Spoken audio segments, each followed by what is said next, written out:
मेहनत हो, लेकिन उसके बावजूद ये जज्बा हो कि पाकिस्तान का परचम करना है सर बुलंद, तो ऐसे फिर निकल कर आते हैं हमारे पास विनर्स। जनूबी कोरिया के शहर इंशोर में होने वाले Korea cup international soft tennis tournament में पाकिस्तानी मिक्स टीम ने किसको शिकस्त दी होगी भला, जिसके ऊपर हम बहुत ज्यादा खुश हैं। बिल्कुल, रिवायती हरीफ इंडिया को, और रिवायती हरीफ इंडिया को इन्होंने तीसरी पोजीशन हासिल की है शिकस्त देने के बाद। और 12 ममालिक थे कि जिनके दरमियान ये बैनुल अक़वामी टूर्नामेंट खेला जा रहा था। यहाँ पर पाकिस्तान ने फिर एक मरतबा हमारे स्पोर्ट्स पर्सनस ने, हमारे प्लेयर्स ने, हमारे यंग एथलीट्स ने मनवाया कि हम किसी से कम नहीं। अच्छा, हमारे पास इस वक्त इस पूरे इवेंट को डिस्कस करने के लिए और इस खुश खबर जो एक है अच्छी खबर उसको डिस्कस करने के लिए कैप्टन सॉफ्ट टेनिस के मौजूद हैं और 7 प्लेयर भी मौजूद हैं। अब किस तरह से 12 ममालिक में से 3rd पोजीशन हासिल की और इंडिया को हराने के बाद जज्बात क्या थे, इसमें हम डाइव करेंगे। तो सबसे पहले वेलकम करते हैं, अस्सलाम वालेकुम हमजा अहमद, कैसे हैं आप? वालेकुम अस्सलाम, मैं बिल्कुल ठीक हूँ, आप कैसे हैं? आप ठीक हैं? जबरदस्त, आई लव योर एंथुसियाज्म, मजा आया आपका जवाब सुन के। हमारे साथ तहरीम भी मौजूद है। Tahreem, thank you so much हमें ज्वाइन करने के लिए। कैसी हैं आप? अल्हम्दुलिल्लाह, I am good, thank you. Thank you for joining us. Hamza, सबसे पहले आपसे शुरू करते हैं। यू आर द कैप्टन, तो कैसे लीड किया आपने टीम को and how is the experience, बताइएगा। It was wonderful.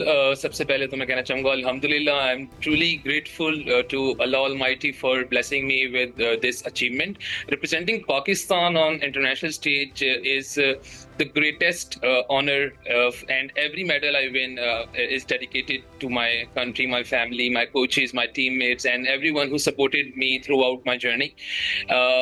Overall, when I became a captain of the team and बहुत सारी जिम्मेदारियां थी शोल्डर्स पे, एंड मैंने बहुत ज़्यादा एफर्ट्स पुट की, कोशिश की कि राइटफुल डिसीजन हो, मेरिट पे डिसीजन हो, और टीम जो है वो हर पॉइंट को लेकर फाइट करे, मेहनत करे। और ट्रेनिंग से रिलेटेड हमारे पास बहुत ही लिमिटेड रिसोर्सेज थे, and Hussain Ahmed help us a lot while हम जब ट्रेनिंग करने जाते थे। IBA ने बहुत सपोर्ट किया, IBA कराची ने, उनके जो कोर्ट्स हैं वो इंटरनेशनल स्टैंडर्ड के हैं। तो overall it was a very wonderful experience and very proud moment for Pakistan. पर हमें थोड़ा सा और डेलिब्रेट करना है सो दैट हम इस इशू को ज़रा उठा सकें, क्योंकि अक्सर एथलीट्स जो है ना वो इस चीज़ का शिकवा करते हैं कि स्पॉन्सर्स नहीं मिलते या उनको सपोर्ट नहीं किया जाता। हमजा, मैं ये जानना चाहूँगी, कैप्टनसी ज़्यादा मुश्किल काम है या फिर अच्छी परफॉर्मेंस देना ज़्यादा मुश्किल काम है?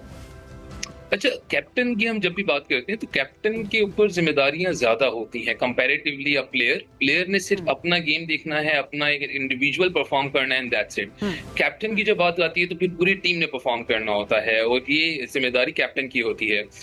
मैं ये समझता हूँ कि अगर हम इंडिविजुअल बेसिस पे भी मेक श्योर करें कि हमारे पास ट्रेनिंग अच्छी है, हमारे पास कोचिंग अच्छी है, हमारे पास स्किल सेट अच्छा है, तो फिर there is not a issue at all. मतलब किसी भी स्पोर्ट्स के अंदर, पाकिस्तान के अंदर जो टैलेंट है, जिस रेशो पे हमारी यंग जनरेशन है पाकिस्तान में, इट्स नॉट डिफिकल्ट।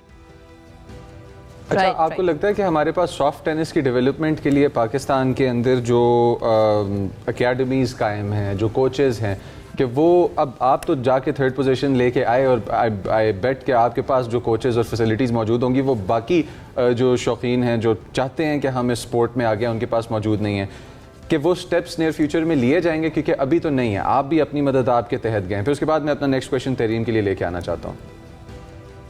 बिल्कुल, मैं समझता हूँ कि मेरा कराची से ताल्लुक है, क्योंकि तो सिंध के जो हमारे मिनिस्टर हैं बख्श महर साहब, बहुत वो यंग हैं और पैशनेट हैं, और वो हमें उनसे बहुत ज़्यादा उम्मीदें हैं। दूसरा, जो पूरे सिंध के अंदर अगर किसी ने टेनिस प्रमोट की है तो वो खालिद रहमानी साहब हैं, जो कि हमारी एसोसिएशन के भी चेयरमैन हैं।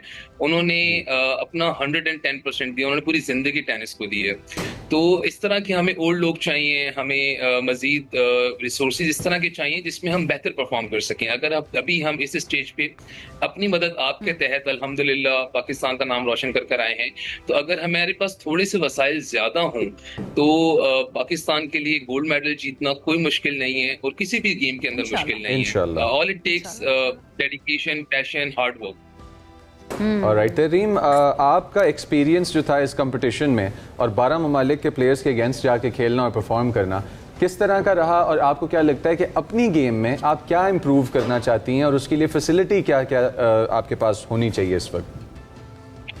मेरे से तो experience- ओवरऑल एक्सपीरियंस बहुत ज्यादा था। मैं पाकिस्तान को 2.5 ईयर से रिप्रेजेंट कर रहा हूँ इंटरनेशनली।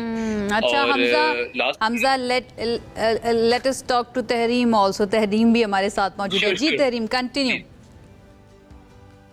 एक्सपीरियंस मेरा ओवरऑल बहुत अच्छा लगा, बहुत अच्छा एक्सपोजर था दूसरी कंट्रीज के साथ खेलना, उनसे सीखना। मतलब इवन ड्यूरिंग मैच जो है हम नई टेक्निक्स नए चीजें सीख रहे होते थे, तो एक बहुत अच्छा एक्सपीरियंस रहा मेरा। उसके अलावा जो है ट्रेनिंग के हवाले से मैं सिर्फ ये कहूंगी कि अगर हमें एक लाइक ट्रेनिंग के ऊपर बेटर अपॉर्चुनिटीज मिले और हमारे ऊपर थोड़ा सा और काम किया जाए, तो ऑब्वियसली हम जो है हुसैन भाई ने हमारे ऊपर काम किया था जिसकी वजह से हम ब्रॉन्ज ले आए हैं। बट एक प्रोफेशनल ट्रेनर के अंडर अगर हम काम करेंगे तो इंशाल्लाह हम गोल्ड भी ला सकते हैं। अच्छा तहरीम ये बताएं इंडिया को हराना कैसा लगा? इंडिया को हराना तो ऑब्वियसली बात है, इंडिया और इंडिया के अगेंस्ट कोई भी मैच हो, कोई भी स्पोर्ट्स हो, जीतना तो एक ऐसी फीलिंग होती है जो एक्सप्रेस कर ही नहीं सकता। मतलब हर पाकिस्तानी, हर बंदा उसमें एक फख्र महसूस करता है कि ओह माय गॉड हमने इंडिया को हरा दिया है। तो ये तो लाइक अपने आप में एक अचीवमेंट थी हमारे लिए। बहुत अच्छा लगा, बहुत खुशी हो रही थी उस वक्त। नो डाउट हमें भी बहुत ज़्यादा खुशी हो रही है, बड़ा फ़ख्र भी महसूस हो रहा है आप लोगों के ऊपर। इन द एंड हमजा अगर मुख्तसरन आप ये बता सकें कि थोड़ा सा डिस्कस तो हुआ है कि कौन कौन से रिसोर्सेज दरकार हैं, लेकिन क्या राइट नाउ आपको सपोर्ट हासिल है गवर्नमेंट की या फिर आपके पास स्पॉन्सर्स इनफ हैं? मैं well to be very much honest, मैंने कभी भी स्पॉन्सर्स को रीच आउट नहीं किया, और अगर मैंने कभी भी कोई इस तरह के वसाइल पैदा हुए हैं तो मैंने जो नीडी प्लेयर्स होते हैं उनको मैं फराहम करता हूँ। एंड हमारी जो बेसिकली प्राइवेट सेक्टर है, जो हमारा कॉर्पोरेट सेक्टर है, they should be contributing towards to CRS activities. Community welfare बहुत कम है, और ना कि सिर्फ community welfare, on the other hand अगर हम बात करें तो स्पोर्ट्स से रिलेटेड क्रिकेट के अलावा शायद कोई दूसरा स्पोर्ट्स पाकिस्तान को नहीं नजर आता। That should be on a higher and clear note कि अगर आप क्रिकेट से थोड़ा सा बाहर आकर देखें तो there is a lot ahead. बहुत ज्यादा अलग स्पोर्ट्स भी हैं और बहुत ज्यादा पोटेंशियल टैलेंट है हमारे पास, पाकिस्तान के पास, और मौके देने चाहिए। एटलीस्ट जो बेसिक नेसेसिटीज हैं वो पूरी की जाएं। इट्स नॉट जस्ट कि वो चीज़ जो है वो पाकिस्तान के लिए बेहतर नहीं है, वो पाकिस्तान की एक इन्वेस्टमेंट है।